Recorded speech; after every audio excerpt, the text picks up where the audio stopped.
أغنية دخلت الأمريكانز ديال الحسين السلاوي من أروع ما كتب فالفن الشعبي الساخر المغربي، لأنها مش غير أغنية طريفة، ولكن فيها توثيق تاريخي ونقدا اجتماعي عميق.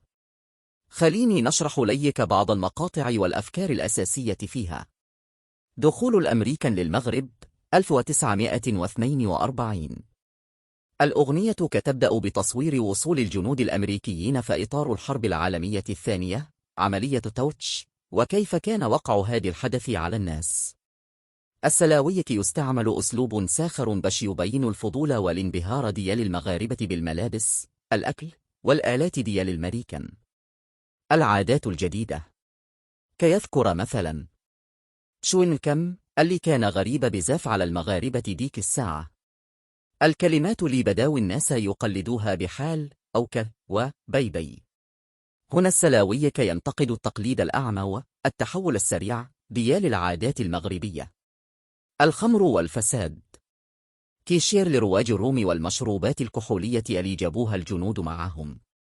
المعنى العميق هنا هو التحذير من الانغماس في العادات السلبية اللي ما كانتش جزء من الثقافة المغربية.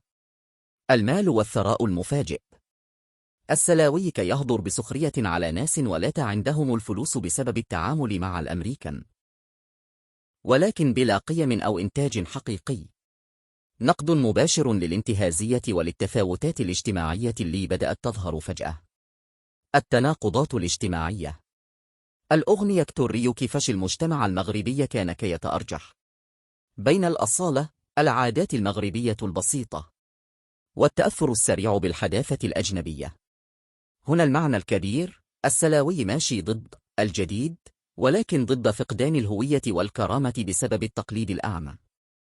الخلاصة، أغنية دخلت الأمريكان ماشي غير وصف لوصول الجنود، ولكن مرآة للمجتمع المغربي اللي بدا يتأثر بالغرب، وكاشف بذكاء عن الانبهار الأعم، التقليد في اللباس والكلام، انتشار بعض العادات السلبية، والاختلالات الاجتماعية اللي جابتها المرحلة.